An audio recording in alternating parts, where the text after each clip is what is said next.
Dear members of parliament, your excellencies, the ambassadors, dear ladies and gentlemen, good morning. I warmly welcome you to our online discussion today on the future of development cooperation, perspectives for the German-African partnership with Dr. Samuel Maimbo. My name is Sabine Odhiambo. I'm the Secretary General of the German Africa Foundation and very honored to host this event today.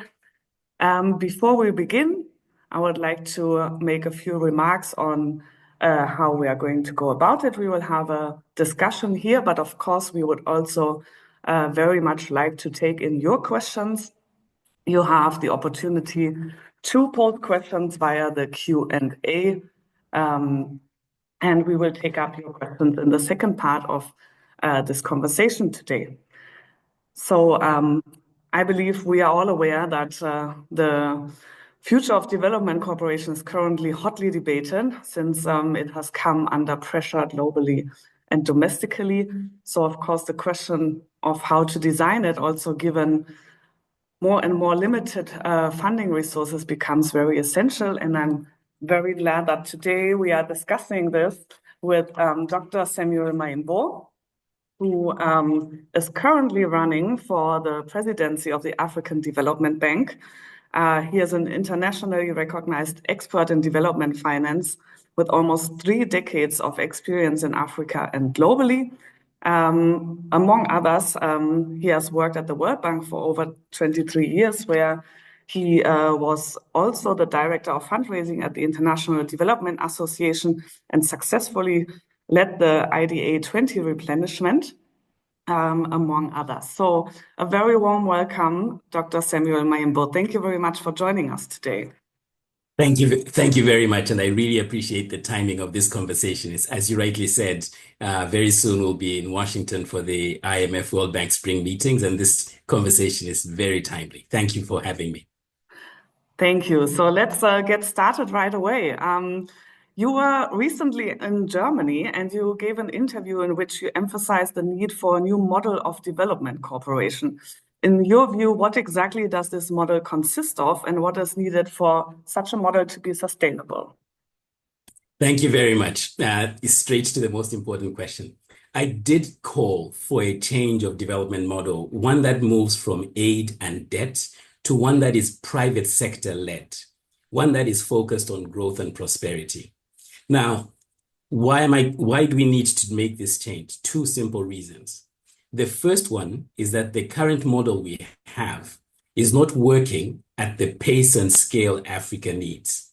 There are lots of successful projects on the continent, but we don't have enough that are actually graduating countries to middle income status. But let me be clear, and let me use football as an example. I know Germany is a football-loving nation. I'm not calling for us to change the team. I'm saying that we've played defensive for too long.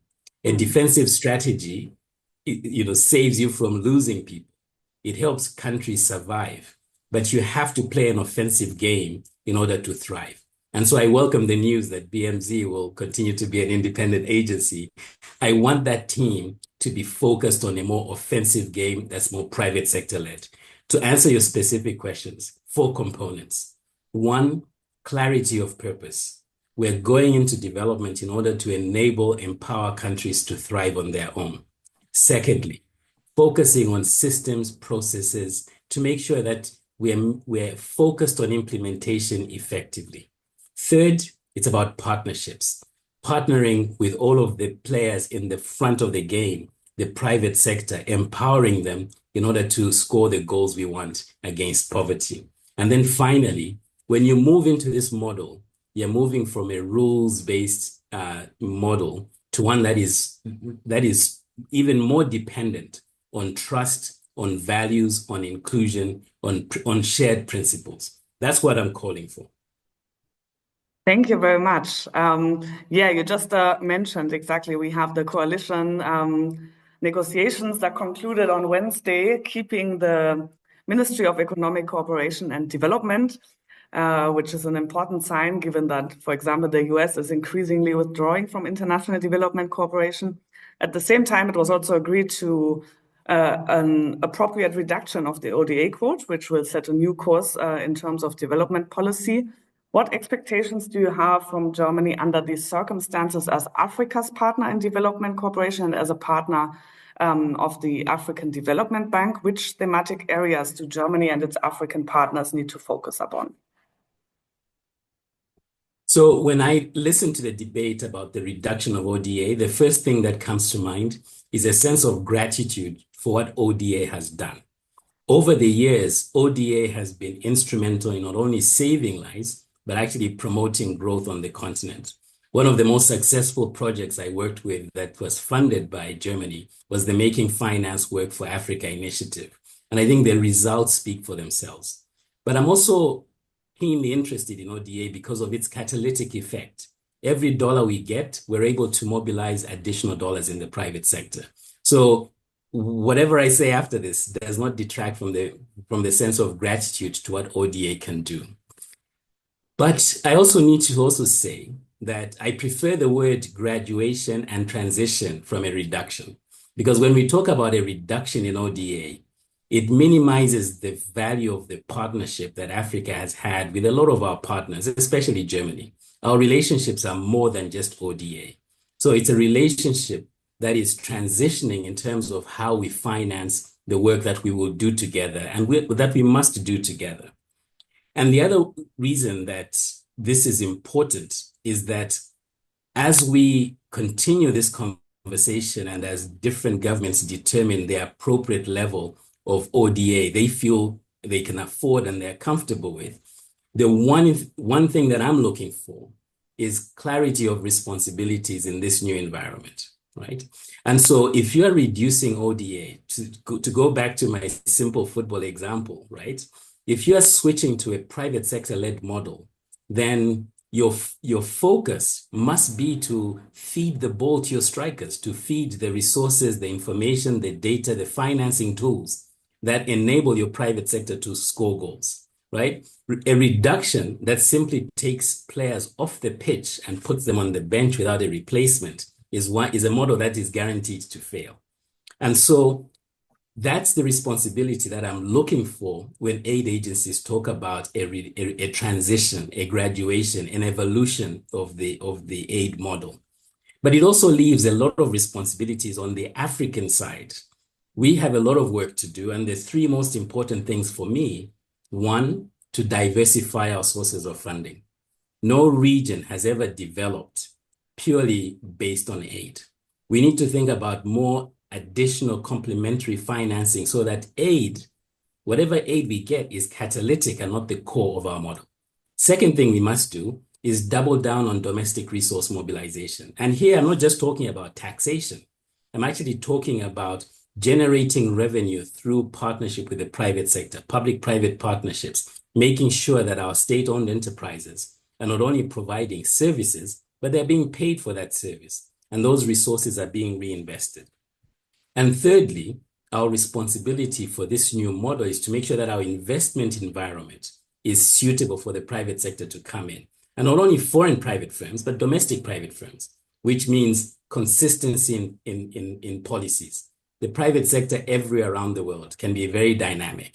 But what they need is a consistent environment so that they can factor in their costs and risks and adjust accordingly. Thank you very much.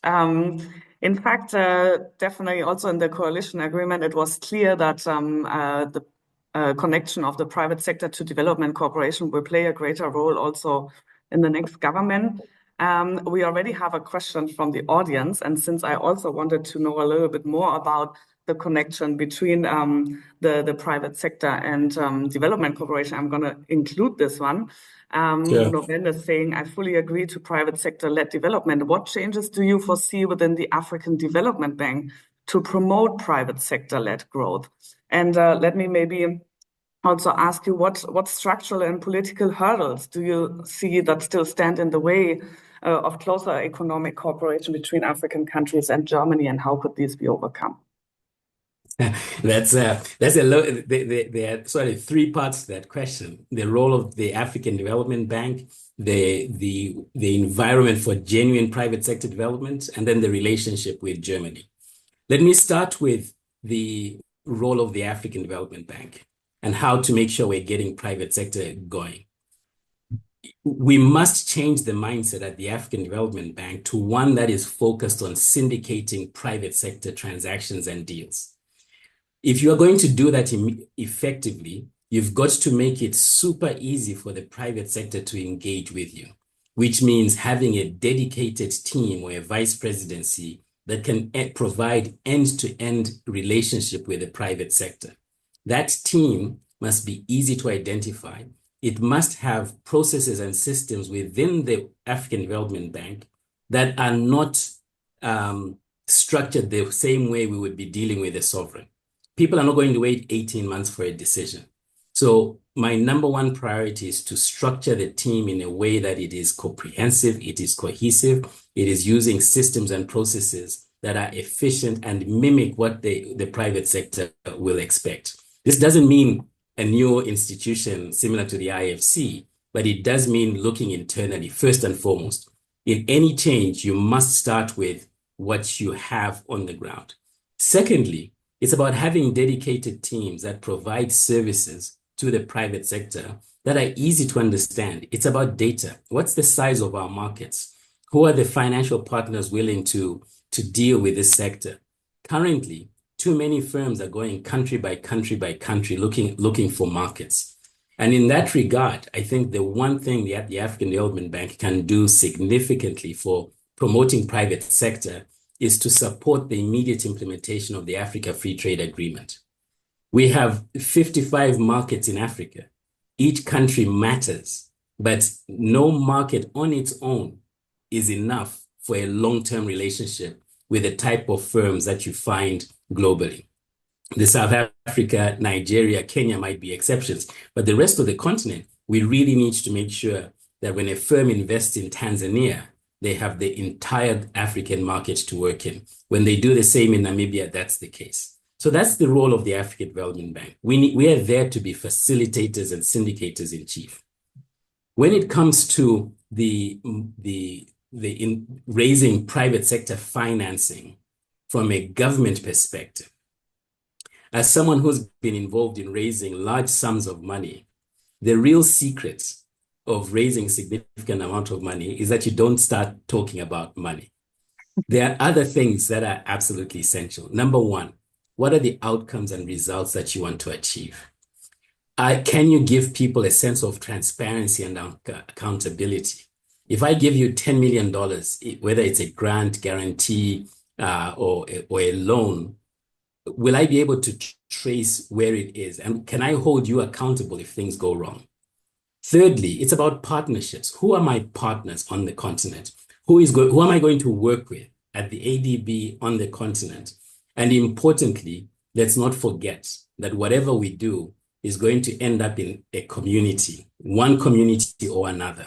The sense of ownership that they have with that initiative, with that project, is the best way to make sure that projects are sustainable. That's how we invest in long-term growth. And then the last part of your question was about, well, what does Germany do differently in this environment? Well, as is the case in development, most answers are hidden in plain sight. Africa is not the easiest of places to do business, but it is the best place for the highest returns in order to, if you're a business person. But there are certain things that when I look at firms and when I look at countries that are being successful on the continent, they're doing two things. Number one, it's on the ground presence. There is no substitute to it. You cannot run a successful business on the continent if you're based in Europe, if you're based in China, or based in the United States. You have to have physical presence. You have to develop we are very relationship-based people, right? I need to know you. I need to see where you have your meals in order for me to develop a trusting relationship. So the number one item is physical presence, and which is why when we're switching from a defensive game to an offensive game, I want to make sure that BMZ and other development agencies' mindset is making sure we're supporting our firms, be they German, French, Italian, develop lasting relationships on the continent. The second thing that we find is that they partner with, they have a domestic partner. And Africa is now full of young people who've gone outside the continent. They've spent years, they've worked in the largest firms. They're coming home in drones. They're the people that you partner with in order to develop this sense of enterprise and renewal and sense. And the final point I'll make on this is we've all got to rethink Africa and the Africa that we see.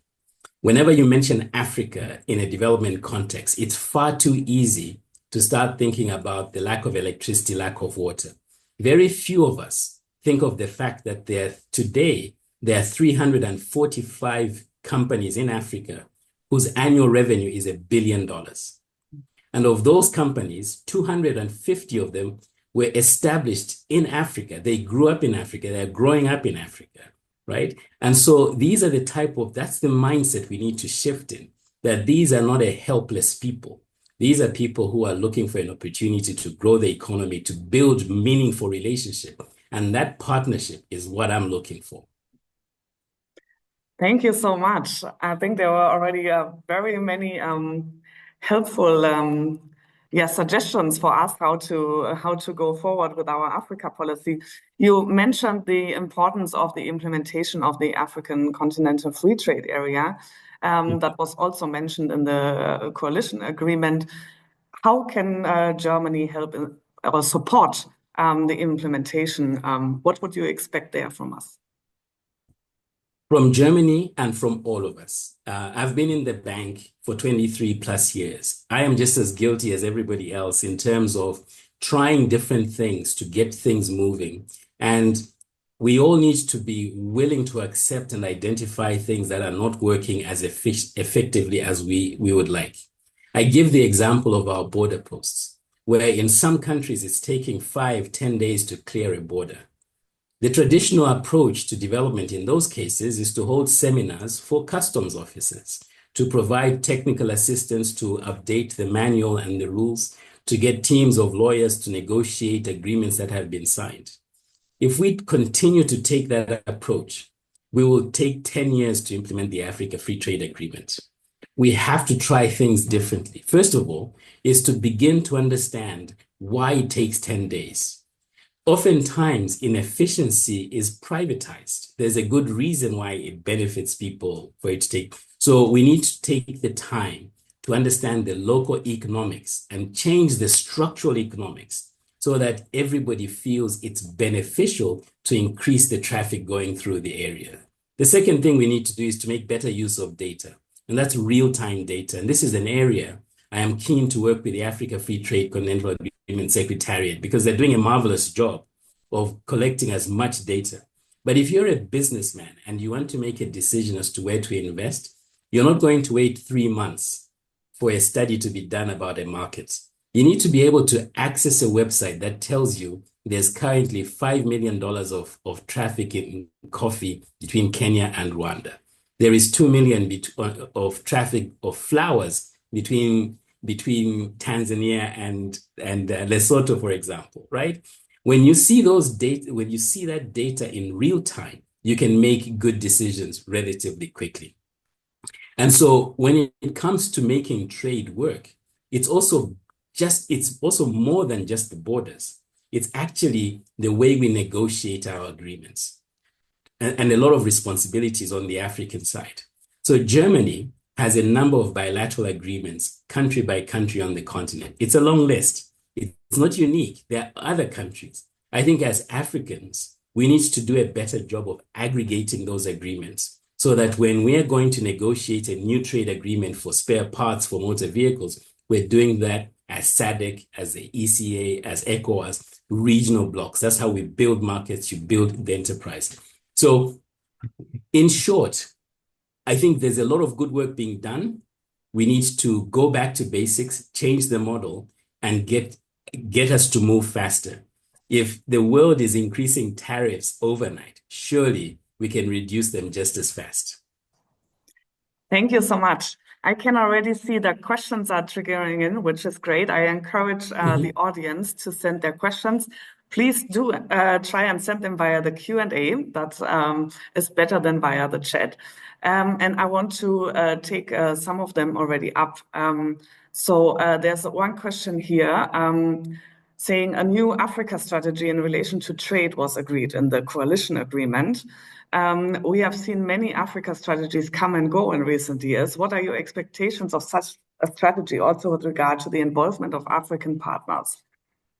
If I was to be truly honest and candid, I've seen way too many strategies, and I'm done reading strategies, because strategies are very good aspirational documents. If you can just think about the fact that Germany has a strategy, France has a strategy, there's a Compact for Africa, there is the Metai Plan, there is every summit, every country's Africa summit has come up with a strategy. If you Google Africa and strategy, you will easily get to 10 to 15 or easily, right? And therefore, when I see a new strategy document, I am running to the implementations page, whether it's page 42 or page 15. That's what I'm looking for. So who's going, and to think about implementation, it's the same three questions. Who is implementing it? How are you implementing it? And how are you going to pay for it? These are the same three questions I ask of every single strategy, but this is also where I see the opportunity for the African Development Bank. Bilateral strategies are a sovereign issue, which I fully respect. Germany has a relationship with Tanzania or with Zambia that is longer than my relationship with the African Development Bank will ever be. I can be helpful. Our staff can be helpful by aggregating as many of these strategies, finding common ground, establishing centers of excellence on the continent that say this center is going to focus all its 50 staff on energy transition. We're going to look at every bilateral agreement. We're going to develop a common set of targets. So M300 is great. Why don't we have that for infrastructure and others? We're going to make sure that we line up all of the funding that has been allocated. We put additional public sector financing. We scale up. We provide this data to firms that can use it. We provide venues to do deals. We shouldn't just meet in conferences to launch new strategies. We should be meeting because we've been working for 2 years on 5 country strategies. We have had 5 firms do businesses, and we're meeting to celebrate the results. We're going to conferences and inviting communities who have benefited from new electricity and new water, and they're coming to tell us what's working and what's not working. Right? Let me just say that when it comes to strategies, and forgive me if I'm being too honest, I often think about the idea of swimming. And I know this audience, the majority of you know how to swim. Thank goodness, swimming lessons have not been left to the development community, because if that's the case, we would keep you in classes talking about the theory of swimming. We would have workshops about what's safe to do in water and what not to. It would be 3 months before you touched water. But the reality is, oftentimes, at least that's where I learned. I went to a swimming pool. Day one, someone threw me into the water. It was a scary experience, but I didn't die. And I walked away from that experience knowing that I could try getting into the water and I wouldn't die. And I made mistakes. I kept practicing. And that's how we do development. That's how the private sector invests. You go into a community, you invest in a business. Sometimes it fails. Sometimes that's the mindset we need to shift. We need to try things quicker, learn faster, learn and grow. I really like your approach. And there's a direct question to that. How can you ensure the support of the respective governments to this approach that you just described? Look, the good thing is that when I have gone across the continent campaigning for the presidency of the African Development Bank, I've been to 20 countries in a relatively short period of time. But this conversation, when I've had it with government officials, it has not been, I'm not saying anything new. Everybody understands this is what we're dealing with. And in many cases, I'm talking to the many colleagues, just like myself, who spent a lot of time outside the continent, who have seen different models, and are asking ourselves, why not in Africa? And when it comes to change, the resistance is often based on the fact that this is how we've always done things before. This is how we have agreed this financing, and a genuine concern that perhaps we might lose this financing if we try something different. Secondly, I think we have divorced and we have tried to solve development problems by working outside government systems. And when we've done that, we've weakened the capacity of government systems. And as a result, when the project finishes, we turn around and we see there is no government system left in place to run the same program we have. And so we come up with a new development program. And then when you think about the election cycles, we then so we are constantly reinventing the wheel on solutions we all commonly share. And so I am very confident that if we approach development, first and foremost, with an honest conversation of what's working and what isn't working, what has been tried before, if we have an honest conversation about the urgency associated with getting Africa to work, the tariff conversation globally is definitely concerning. When you see trillions of dollars being wiped off markets, when you see value chains being disrupted, that's concerning. In the same vein, we cannot then go a full 3 months without a broad-based African call to have a discussion based on trade on the continent. So that sense of urgency is what we need. So to answer your question more directly, I'm actually quite optimistic that what I'm saying is not as radical as it may sound, because these are the conversations that I've been having in the more than 20 plus countries that I've been to on this journey.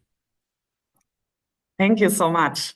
Let me take up another question we have here, which is on infrastructure. Infrastructure is key for economic development. What could the African Development Bank do to better support countries in improving their infrastructure? That's vital. We cannot grow at 6-7% per year over a 5-year period without fixing our infrastructure and our energy. Right now, all of the goods and services we produce are 30 to 40% more expensive simply because of the quality of our infrastructure. Mindful of the fact that we're in an environment where concessional financing is becoming tighter, global markets are probably going to be quite restrained, we need to think differently about how we invest in infrastructure on the continent. And I will say that we're starting off on a good base. If we add up all of the infrastructure projects, that sum is still quite significant. It doesn't quite cover the shortfall, but it is significant. What I'm looking for the African Development Bank to do is to work with governments, and not just one government, but 5, 6 governments at a time, to say, what's our infrastructure budget over the next 5 years? What are the key trunk infrastructure between 3, 4 countries we need to invest in to make sure that when that infrastructure is done, we've improved our ability to trade with each other.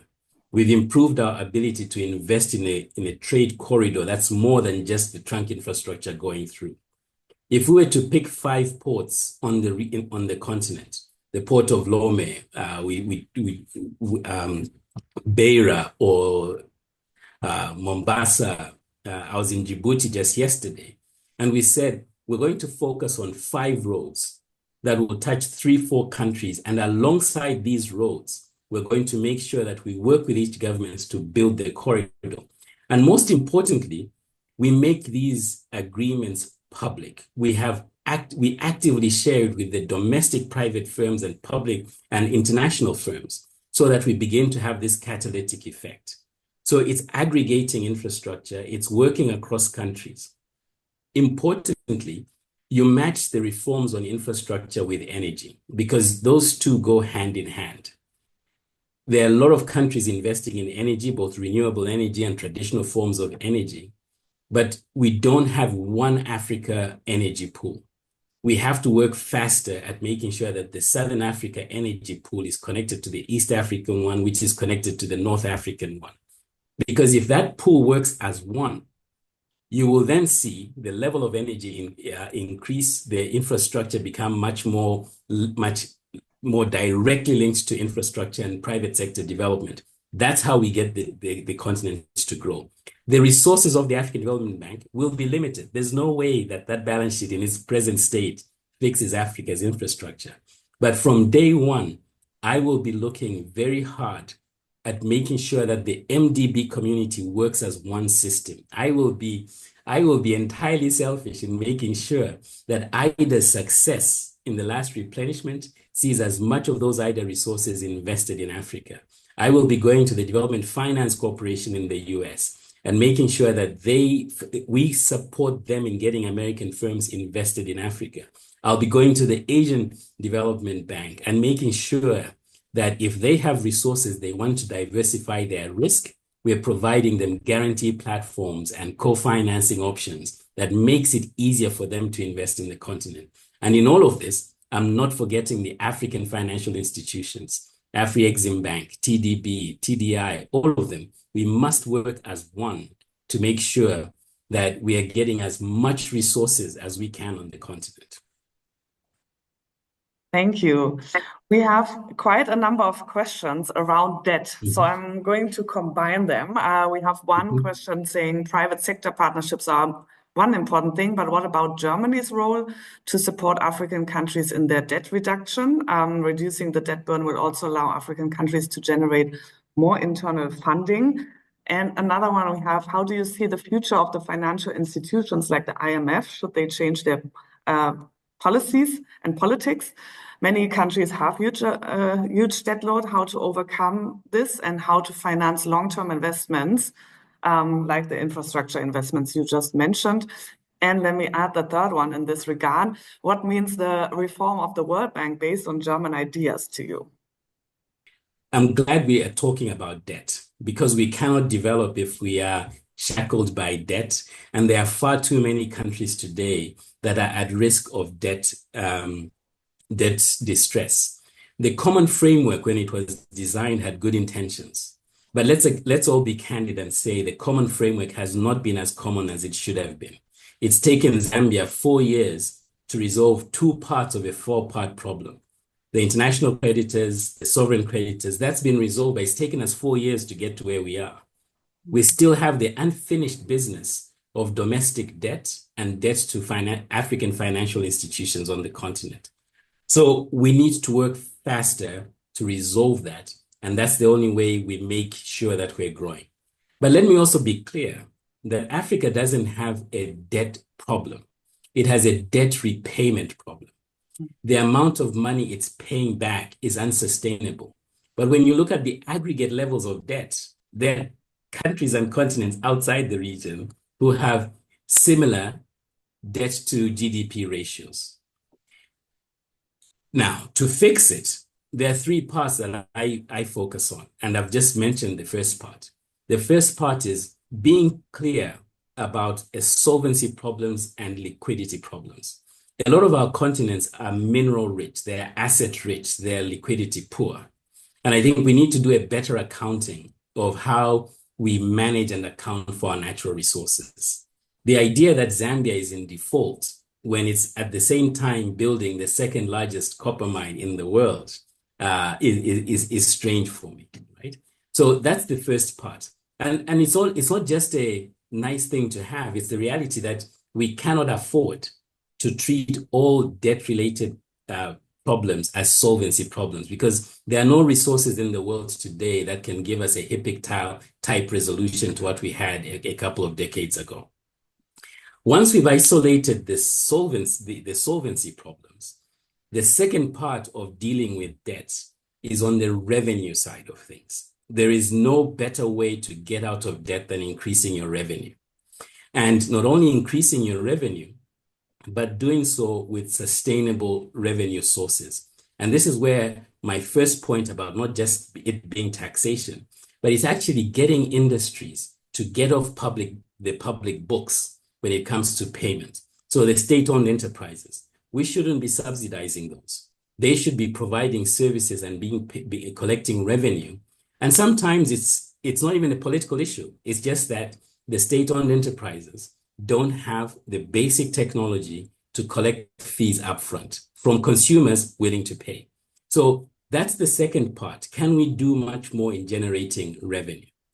The third part is our debt management strategies and frameworks. We continue, oftentimes, when it comes to Africa, we talk about debt as a singular financial instrument. And yet you and I know from our own personal lives, well, maybe I should just talk about myself. I have debt, but I also have an income that comes in. And I combine that with my wife's support.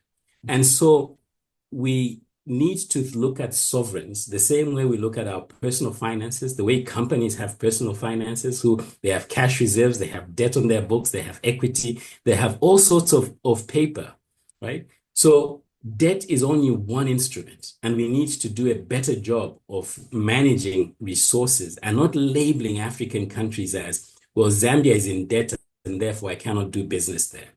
Zambia is in debt and I can issue secondary paper and I can issue equity and I can look at guarantees. That's how we do it. You and I, well, again, maybe I should talk about myself, but I certainly have friends who earn twice as much as I do. But before the end of the month, they're asking for a short loan because of the way they manage their resources. So the conversation around debt needs to be broadened to take into account the genuine liquidity and solvency problem diagnostics, the efforts to raise revenue, and importantly, debt management issues as part of a broader set of financial instruments. Now, you asked me about the role of the IMF and others. I have been in the development community for quite some time. I think the IMF and the World Bank play a really critical function. I think over time, they have evolved. And I will say, if I can digress, I grew up in Zambia during structural adjustment programs. And so I entered the World Bank, with a healthy dose of skepticism. I was looking for that dark room where all of these evil policies were being formulated. I never found it. What I found were professionals, economists, all of us trying very hard to figure out some complex problems and making bets on what we felt worked at a particular time and making adjustments when they didn't work. There was a time when state-owned enterprise was a bad word in these institutions. Today, it's more about the quality. It's not about ownership, but it's about quality of management. So development evolves, whether it is the IMF, whether it is the bank, that evolution is a natural process. And there is nothing sacrosanct. I certainly haven't experienced any conversation in the bank where somebody said you cannot say that. Even today, we're going to have an evolving conversation about climate and the terminology used around climate. That's part of the development process. And I think what is important is two things. One, let's not forget the goal of the goal. The goal of the IMF is not to have an IMF. The goal of the IMF is to have a global institution that's financially stable. That's what we are looking for. The goal of the World Bank is not just to exist in Washington. It's to make sure that we're reducing poverty on the continent. So that's the way I see the evolution of language, of ideas, of instruments. And yes, we get it wrong many times, but we learn, we improve, and we all have a stake in that conversation. The final point was specific about Germany's role in the reforms of the World Bank evolution. Germany is one of the countries at the World Bank that is very vocal, has been very active, and I think has played a significant role in some of the key changes that have been taking place as part of the evolution process. One, really focusing on results. What's the scorecard? How are we going to measure implementation? And I think when the World Bank pivots to a 15 scorecard results sheet, Germany has had a hand in that, without a doubt. The second important area is actually about the pace of implementation. So the project preparation cycle has evolved quite significantly because there has been pressure to do things faster and better. I think a third area that Germany has been has played a significant role is actually the substance of the reforms. What does sustainable development look like? What are the outcomes? What are the topics that make a difference in the lives of people? And Germany has been vocal in that conversation. And similar to one of the points I made earlier about not talking about money, I leave the last point to Germany's financial contribution to IDA and others. Since 2015 or IDA 15, concessional financing globally has been reducing. Germany is one of the countries that has kept up its contributions.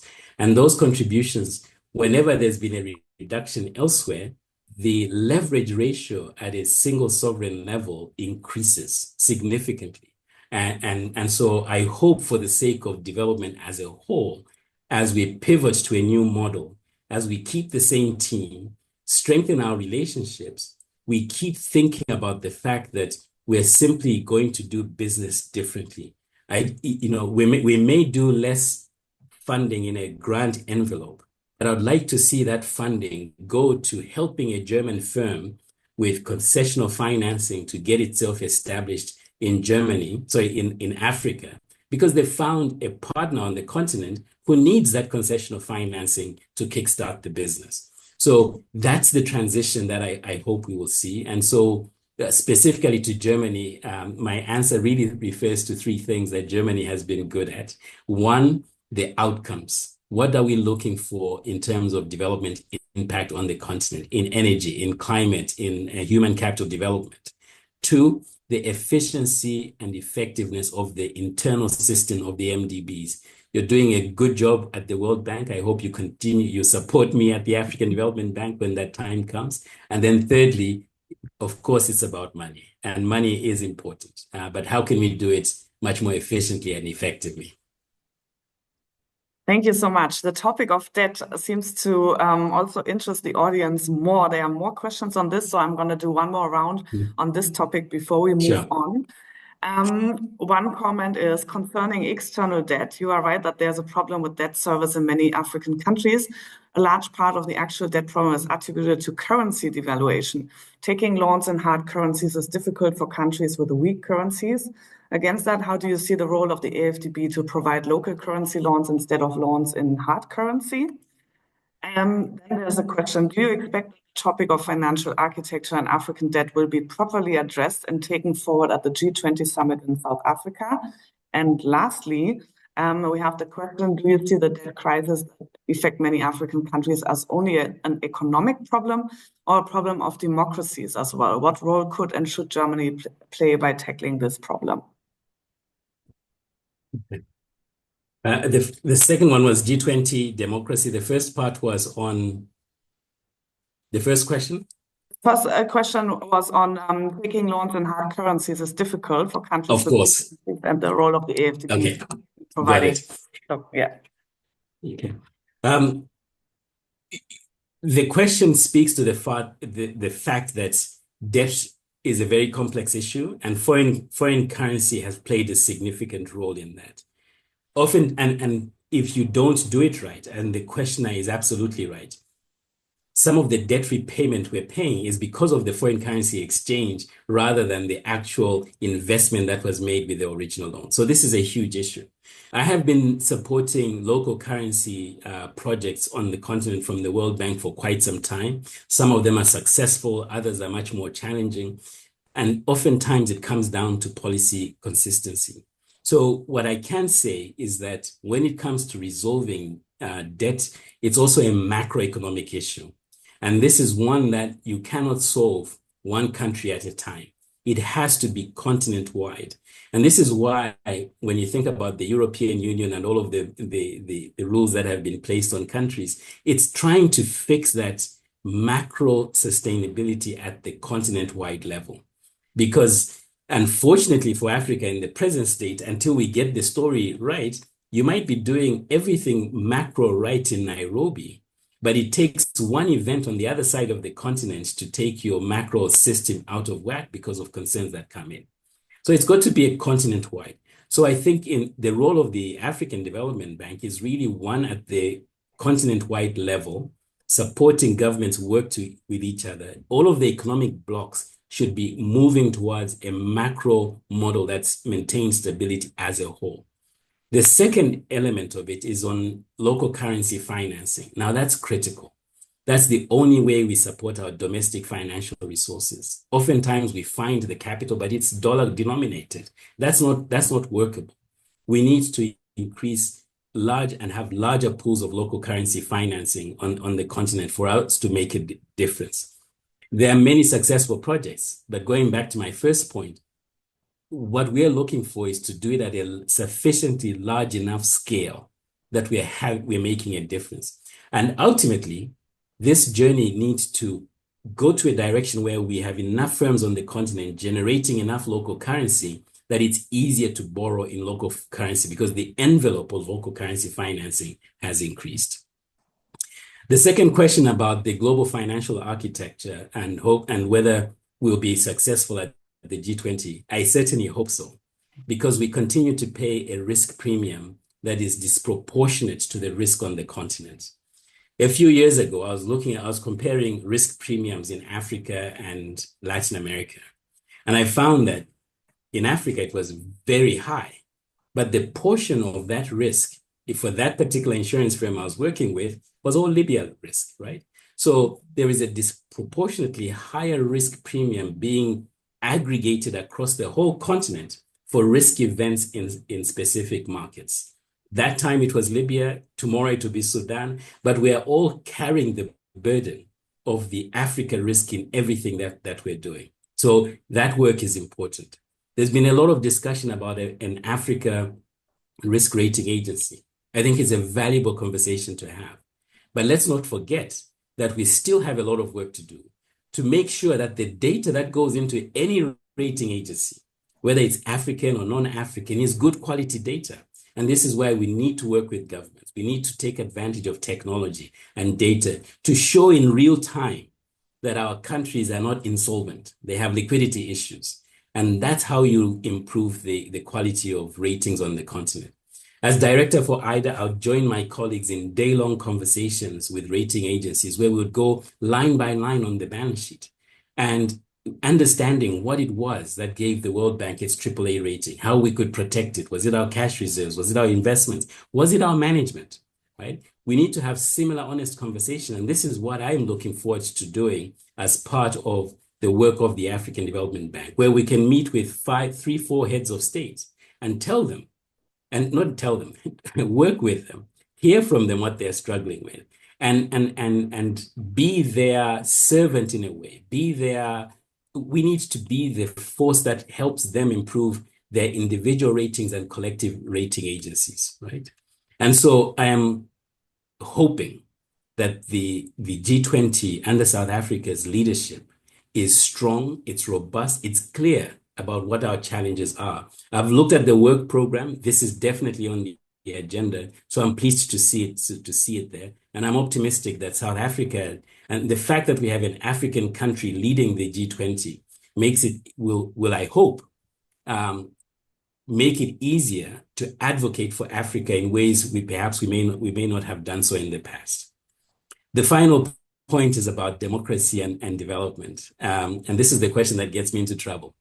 Because certainly at the World Bank, we see ourselves as an apolitical institution.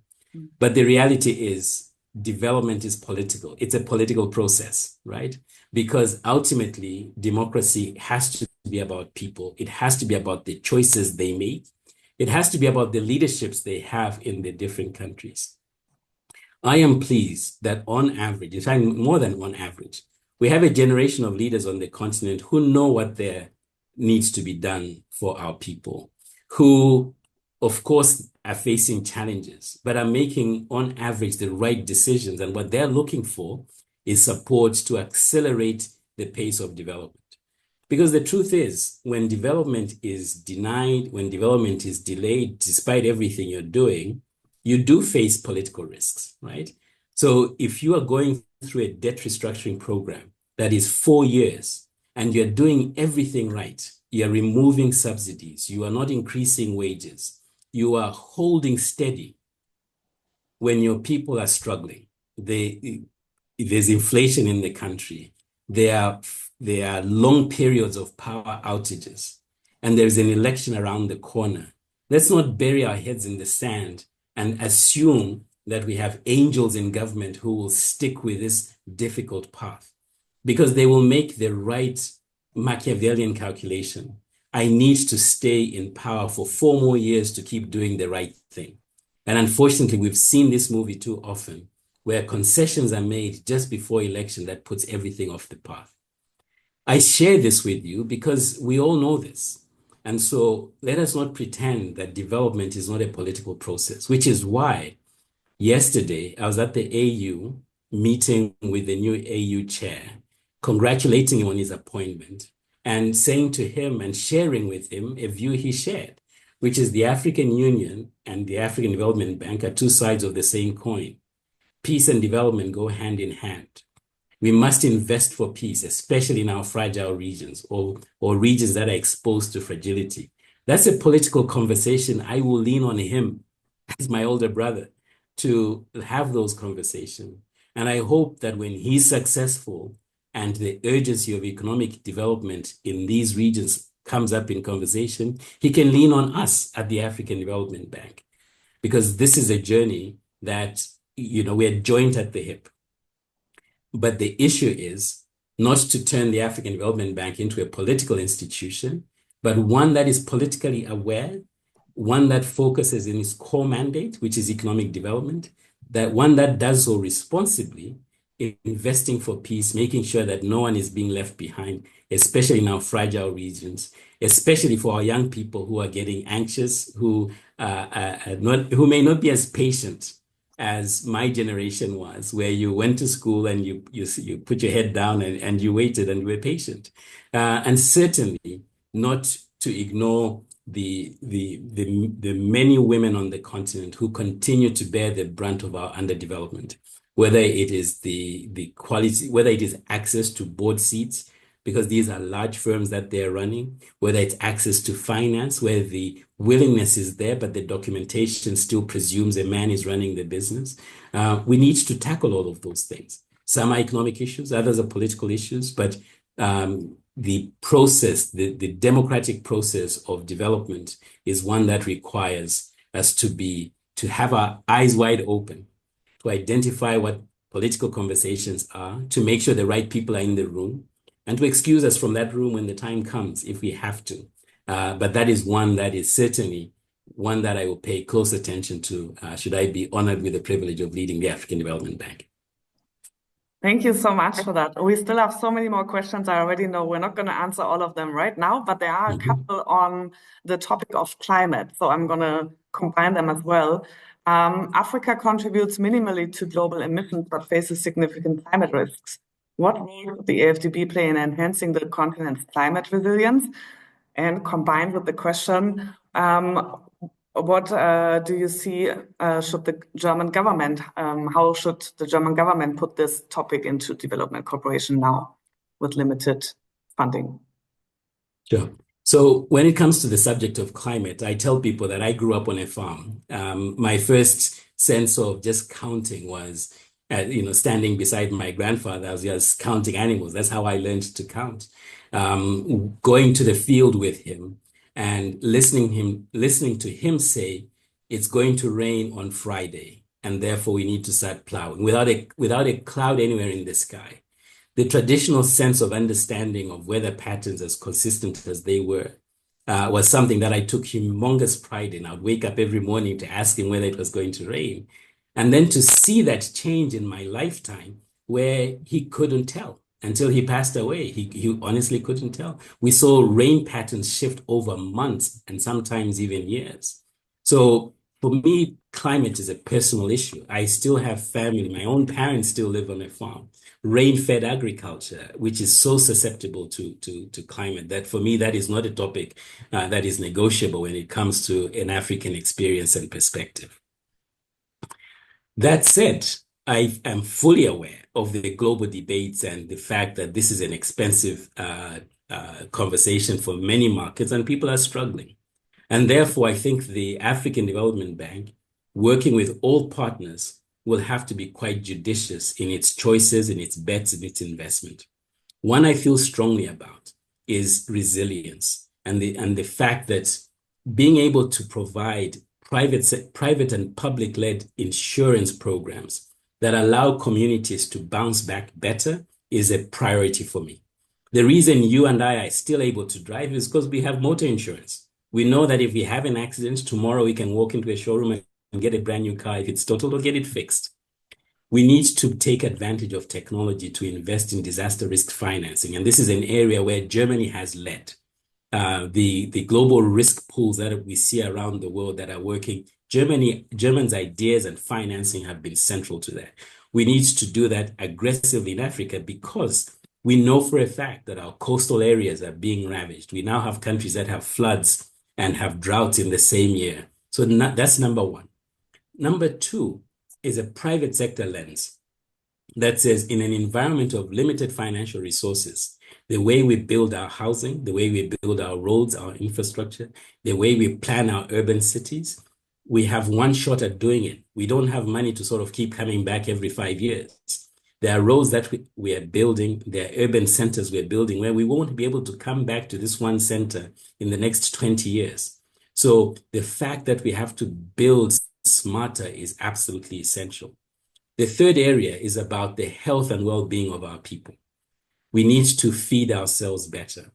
Climate smart agriculture is absolutely a priority for me. We have 60% of the continent's arable land.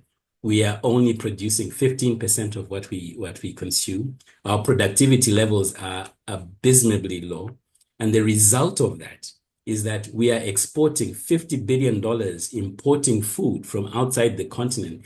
$50 billion we do not have.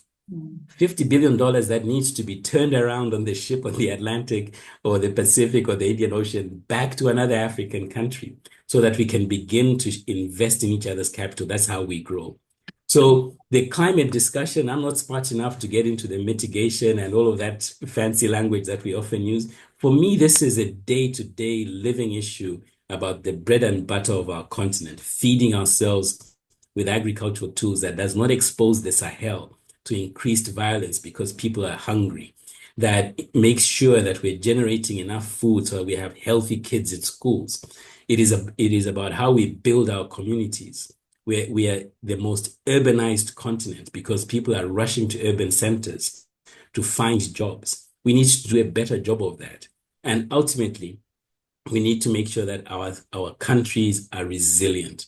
Our coastal regions, we're not losing. When I look at, I lived in Mozambique for 3 years, and I look at what they've done to the marginal on the coast of Maputo, the quality of the road, the way they've protected that, it gave me great pleasure because I know that Maputo is safer today because of the way in which the infrastructure by the coast has been built. We need to do that all along the coast and protect our people. Inland as well, our droughts and our floods are hitting our people at a time when we need higher pools of energy.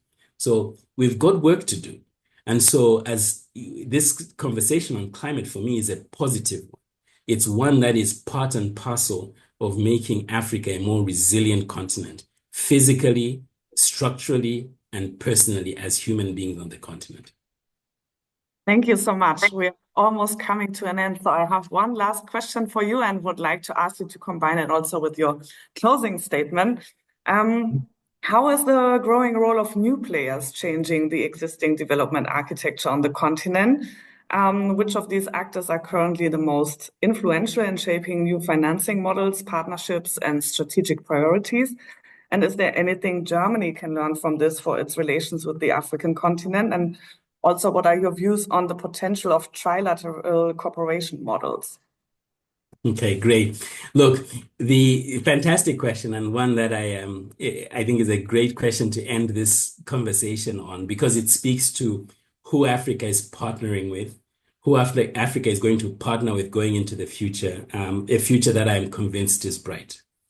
The biggest external party that is making the biggest difference on the continent today are all of the young Africans who have been in the diaspora who are coming back to the continent. Everywhere I have been to, I've spent time with young 20, 30-year-olds who said, I've spent 10 years in Germany, I've spent 15 years in England, I've come home, I've established this enterprise, it's thriving. I'm struggling with this. That for me is the biggest factor that's coming in and making a success. The second, I would attribute to the African financial institutions. I'm not talking about just the MBBs, but the private firms, the private commercial banks, the venture capital funds, the same funds that are contributing to an entrepreneurial class in Africa that we haven't seen before. Once you take into account those factors, you can then turn around and look at the rest of the world and see which markets are providing the most capital to these firms, the African firms, the young people who are coming back from the continent. We have new players coming from the Middle East, from the East. We have people coming from North America and Europe. If you are looking for models and examples of who are the partners we should learn from the most, I would simply say, before you even settle on a nationality, take time to see what they're doing on the continent. They're doing three things that I spoke to earlier. They're looking and they're finding domestic African firms to work with as their equity partners. They're creating local presence. They're on the ground, meeting people, developing relationships with all people of political parties. And most importantly, they are diversifying their portfolios, because that's how you manage the risk premium we're still facing on the continent. They are just not coming in to sell one product. They are getting into different sectors. They come in, buy a farm, they start processing, they start exporting, they link up with hotels, they start a school. That diversification strategy is essential, which brings me to my final point, that in order, first of all, I'm really grateful. I'm optimistic for our future.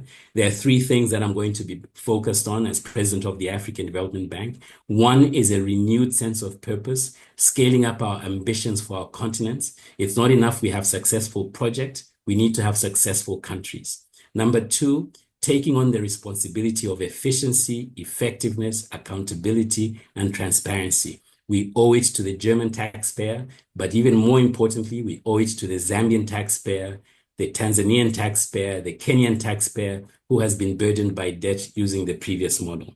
And the final point I will make is that at the end of the day, development is about people. It's about making sure that our children, our grandchildren have a better future. It is about picking up the legacy of our parents and forefathers who fought for political independence. Our generation has to fight for economic independence. And that's why I'm in this race. My competitors truly are poverty and underemployment on the continent. Thank you. Thank you so much, Sam. I think we have taken away a lot for the formulation of our new Africa policy. I wish you all the best in your race. Thank you also to the audience. We had up to 110 participants on this Friday morning. So thank you very much for joining us at an early hour and also being so active. We have saved the questions that could not be handled, and maybe, Sam, we can continue the dialogue in the future. Absolutely. And yes, so thank you, everyone. Have a good Friday and a nice weekend. And yes, Sam, to you all the best. Thank you so much for joining us today. Thank you very much. Take care and have a good weekend, everyone.